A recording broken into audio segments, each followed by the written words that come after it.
Cristian, muchas gracias. Un honor poder estar en este panel tan interesante con el doctor Alberto Patiño, uno de los más reconocidos estudiosos de la libertad religiosa, y sin duda con el doctor Javier Saldaña, que también es un gran exponente en estos temas y de derecho natural a nivel internacional inclusive. Para mí es muy importante, voy a compartir unos minutitos la pantalla sobre lo que yo hablaré y luego retomaré para poder encontrar un diálogo para verlo en este sentido. Yo me centraré a tratar de dar respuesta a las preguntas que muy provocadoras y provocativas en el contexto de lo que tiene que ver la libertad religiosa en tiempos de COVID. Yo trataré de responder cómo afecta la pandemia de COVID-19 a las religiones y si es la religión una actividad esencial para la sociedad, y para poder arribar a algunos comentarios sobre las restricciones al culto público, si es que estos limitan la libertad religiosa. Haré algún comentario aquí sobre la Comisión de los Estados Unidos para la Libertad Religiosa, que es con el que empezaré, porque ellos dicen que desde una perspectiva legal, el derecho internacional exige que los gobiernos preserven los derechos humanos individuales, incluida la libertad religiosa, al tomar medidas para proteger la salud pública, incluso en tiempos de crisis. Y bueno, yo al final haré una pequeña propuesta sobre el principio del doble efecto que es de naturaleza sajona y que se utiliza en otros conceptos, pero que yo creo que es un buen elemento para poder tomar determinaciones cuando existe un conflicto de protección de derechos humanos y que corresponde al Estado salvaguardarlos y dar la oportunidad. Bajo esta circunstancia, yo me gustaría empezar diciendo que cómo es que afecta la pandemia de COVID-19 a las religiones. La pandemia de COVID-19 ha venido a traer una afectación mundial, global, a toda la humanidad, algo con lo que no contábamos, algo que nos viene a traer una problemática cuando vivimos un momento aparente de control total, un momento en el que se piensa que por el avance tecnológico, por el desarrollo científico, en esas circunstancias se piensa que se tiene el control. Es más, desde una visión de lo que tratamos, había seres humanos que se pensaban semidioses o prácticamente dioses, que tenían asegurada la vida, las circunstancias, y un virus, un diminuto virus, nos vino a que nos metiéramos en nuestra casa, nos vino a confinar, nos vino a demostrarnos que hay una serie de elementos y principios que tenemos que proteger. Y uno de esos tiene que ver con el contexto de la dignidad de la persona humana, del valor de la persona como tal, de la esencia de la persona, en el valor que esto corresponde a la esencia de la persona. Y esa circunstancia nos pone en una reflexión profunda, porque yo he escuchado por muchos lugares si esta pandemia nos traerá para reflexionar y ser buenas personas, para poder entender que es el ser humano el centro de las acciones. La realidad es que en muchos aspectos, cuando se quiera hacer así, así podrá ser. Desafortunadamente, en un río revuelto, como también puede generar una crisis que no se percibía como tal, también es elemento para poder generar una circunstancia donde puede salir lo peor del ser humano. Entonces, aquel que se roba lo que no le corresponde y se corrompe, aquel que toma las circunstancias del gobierno para tratar de extender su espacio político en el tiempo, y entonces vemos que en esta circunstancia no todo da para poder generar una dinámica de bien común o de desarrollo. Desafortunadamente es también un caldo de cultivo para lo peor de la humanidad, de tal manera que esa misma afectación que les da a los seres humanos en general, a todos los países, como lo hemos visto, pues sin duda viene a afectar uno de los elementos sustanciales, que es la libertad religiosa. Yo aquí, por ejemplo, quiero tomar un planteamiento en el contexto de lo que significa el derecho humano sustancial a la libertad religiosa. Como bien ya lo había dicho el doctor Patiño, y ahí no ahondaré más, pues es un contexto elemental de la persona, es un derecho humano fundamental, es una circunstancia que no se puede limitar, que no tiene que ver solo con las manifestaciones de culto, que tiene que ver con el aspecto interno de las personas, con el valor esencial de lo más profundo de sus creencias, de su sentir, de su ser mismo. Porque el efecto religioso en los seres humanos nos permite definirnos quiénes somos, cómo somos, por qué somos. No solo es un contexto del derecho humano en la circunstancia de la realidad temporal. Es un contexto del derecho humano en el sentido interno de nuestra relación con lo trascendente, con el valor superior, con lo supremo. Y en esa medida es uno de los elementos que tenemos que considerar para tomar en cuenta. Yo lo ligaría aquí directamente al tema de si es la religión una actividad esencial para la sociedad. Primero yo diría que es una actividad, es una actividad esencial del ser humano, y si es actividad esencial del ser humano, luego entonces es una actividad esencial de la colectividad, de la sociedad, porque no se entiende la sociedad sin el ser humano. Es un concepto sustancial. Y entonces ahí, más que verlo en el tema de conjunto, es la protección de ese derecho humano fundamental de libertad en el ámbito personal, repercute en el ámbito de la sociedad.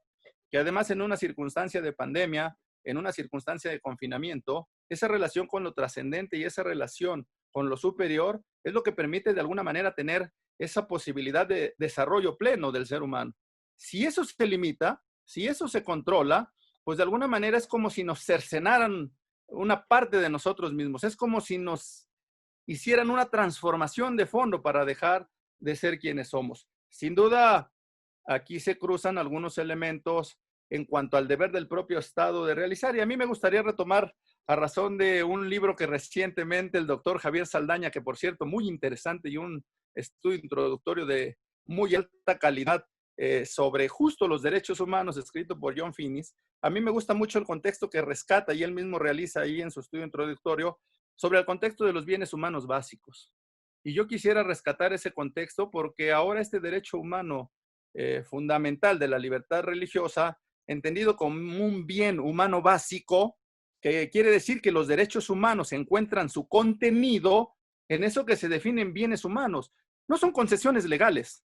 no son circunstancias de acuerdo ciudadano, de acuerdo político, de acuerdo legal. Son elementos sustanciales del ser humano. Ese bien humano básico, y es bien humano básico porque si no, no podríamos determinarnos seres humanos, no podríamos vivir como humanos, no podríamos desarrollarnos como humanos, pues nos viene a dar esa base. ¿Qué quiere decir el bien humano básico en el caso de la libertad religiosa? Pues ese bien es el bien de la religión, es el bien de la expresión, es el bien de la manifestación, es ese bien del derecho de libertad religiosa como tal. Y en ese contexto yo me atrevería a afirmar, así como lo han hecho los doctores Patiño y Saldaña, que efectivamente estamos frente a una actividad esencial para el ser humano y para la sociedad, que no puede restringirse. A mí me gustaría así brevemente hacer un recuento en el sistema internacional de protección de los derechos humanos, en los mecanismos internacionales. Este tema está integrado. Si lo viéramos primero como en una circunstancia internacional, pues tendríamos que ver que hay diversos instrumentos que han permitido que esto se tenga como un asunto mucho más amplio. Desde la Declaración Universal de los Derechos Humanos de 1948, que ya se habla perfectamente del contexto de libertad religiosa, pero que no puede restringirse, a aspectos como la Declaración sobre Eliminación de todas las formas de intolerancia y discriminación fundadas en la religión o las convicciones, que data de 1981, donde se afirma el contexto de tener la religión y respetarse cuáles son esas convicciones. O quizá instrumentos como la propia Declaración sobre los Derechos de las Personas pertenecientes a minorías nacionales, étnicas, religiosas y lingüísticas, donde habla también del cuidado de los aspectos religiosos, o los mismos pactos internacionales, como el Pacto Internacional de los Derechos Civiles y Políticos, que además de consagrar el derecho a la libertad religiosa, pues hay una amplia extensión sobre su propia protección. El Pacto Internacional de los Derechos Económicos, Sociales y Culturales, en fin,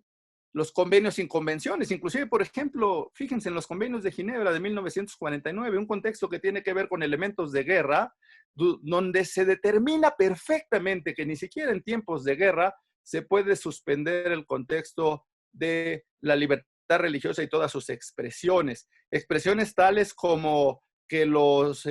enemigos que han sido capturados se les respete sus circunstancias de religión y de culto, incluso si han fallecido y tienen que ser enterrados, pueda poderse determinar que sea conforme a sus creencias, en fin, elementos que verdaderamente son sustanciales. Y solo quiero detenerme un poquito en el contexto de la Declaración Americana de los Derechos Humanos, en el Pacto de San José, que sin duda, bueno, en el artículo 12 establece la libertad de conciencia y de la religión, pero tiene un apartado muy interesante, que es el capítulo cuarto, que habla de la suspensión de garantías, interpretación y aplicación, y concretamente el artículo 27, que habla de la suspensión de garantías. Y habla inclusive, el artículo primero, en caso de guerra, de peligro público o de otra emergencia que amenace la independencia o seguridad del Estado parte, este podrá adoptar disposiciones que en la medida y por el tiempo estrictamente limitados a las exigencias de la situación, suspendan las obligaciones contraídas en virtud de esta convención, siempre que tales disposiciones no sean incompatibles con las demás obligaciones que les impone el derecho internacional y no extrañen discriminación alguna, motivados en raza, color, sexo, idioma, religión u origen social. Pero lo más interesante es el apartado 2.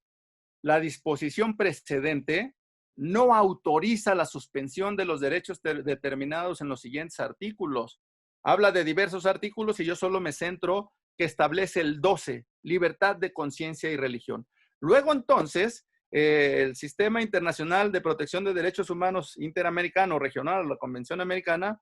habla expresa y claramente que este derecho no se puede limitar y no se puede restringir. Ahí tenemos un elemento sustancial en un instrumento internacional que nos da luces y pautas para poder entender esta dinámica. Y luego para poder ir cerrando, porque el tiempo es el único que no perdona y corre,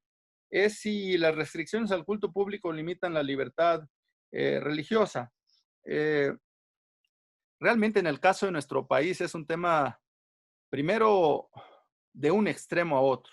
Cuando estuvimos en el contexto de la guerra cristera entre 1926 y 1929, ahí hubo una suspensión, ahí hubo una afectación, ahí hubo una intromisión directa del Estado mexicano, del gobierno, en contra del culto público y en contra de la libertad religiosa, pero era un contexto particular, era una circunstancia de conflicto. El caso después que hemos visto fue cuando se dio el problema de la influenza, de la gripe H1N1, donde hubo un proceso de limitación, pero fue muy corto. La actuación del gobierno creo que tuvo coordinación con la empresa, con las sociedades, y fue un tiempo que de alguna manera pues se pudo controlar muy rápido. El problema lo vivimos ahora. Primero un virus que no esperábamos, primero una conceptualización mundial en una sociedad líquida, en una sociedad del cansancio, los datos se vuelven dioses, y he citado a 3 autores, filósofos y demás en breves segundos, pero de pronto la sociedad se enfrenta a una circunstancia que lo obliga a retomar muchas cosas, sobre todo en el tema de la libertad religiosa. Primera, nadie esperaba un virus así, nadie esperaba de la magnitud de las consecuencias de una crisis de salud de tal magnitud, que mucho tiene que ver con la forma de actuar de cada gobierno, que mucho tiene que ver con las decisiones que tomen los gobiernos, y desafortunadamente en el caso nuestro, la realidad ha empezado a desnudar que nuestro gobierno no ha tomado las decisiones pertinentes, que ha tardado, y que nos encontramos en el contexto más fuerte de la crisis de salud, por lo cual el contexto de la restricción en cuanto a que la autoridad pueda restringir la libertad religiosa como tal, no hay norma que sostenga esa circunstancia. E inclusive, como ya lo he dicho en el tema del sistema internacional, al contrario, se protege, inclusive en temas de conflictos de guerra o en conflictos de salud o alguna otra cuestión de afectación al propio Estado.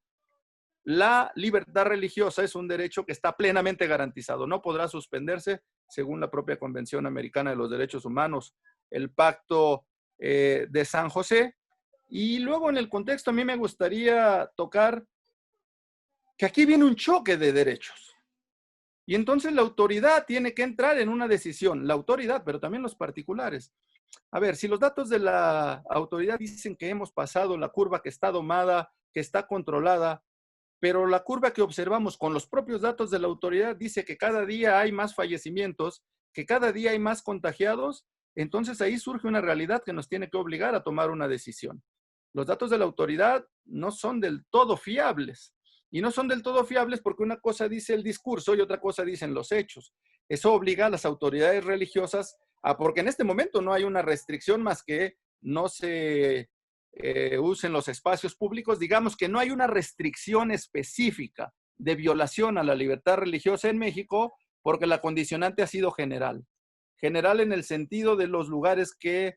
son públicos, donde puede haber concentraciones, pues como son los templos o son los espacios de culto, pero eso mismo ha sido para otros espacios, es decir, no lo hay. Yo para ir cerrando, y me tomaré solo unos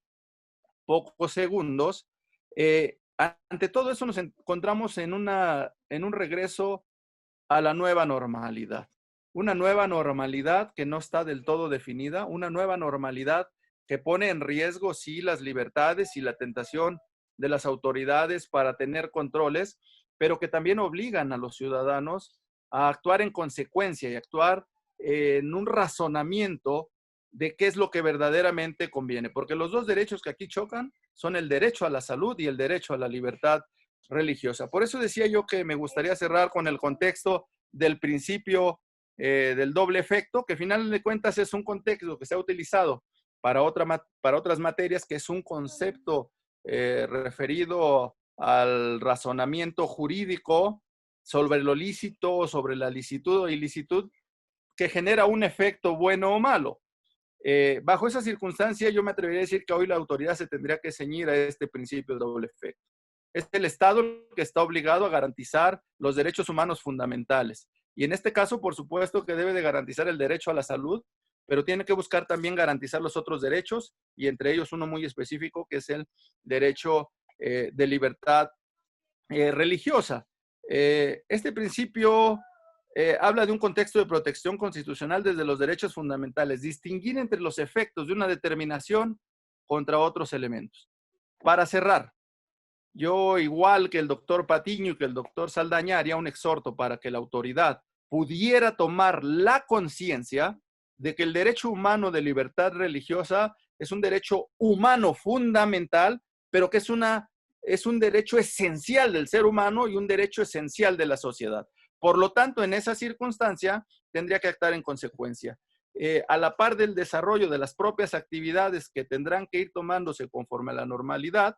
entonces también tendrían que irse abriendo los espacios, permitiendo los cultos. El reto enorme va a ser, primero para el gobierno, pero después también para las religiones y los propios líderes religiosos, para actuar en consecuencia y razonar qué es lo que más conviene, cómo se puede abrir de una manera segura, cómo se puede retomar el culto, cómo se puede retomar la libertad religiosa plena sin tampoco afectar el derecho a la salud, y al Estado le corresponderá hacer lo contrario. ¿Cómo garantizar la salud sin afectar un derecho humano esencial que nos permite ser humanos, que nos permite trascender en lo más profundo de nuestro ser como personas, que es la libertad religiosa? Muchas gracias, Cristian. Es cuanto les agradezco a todos.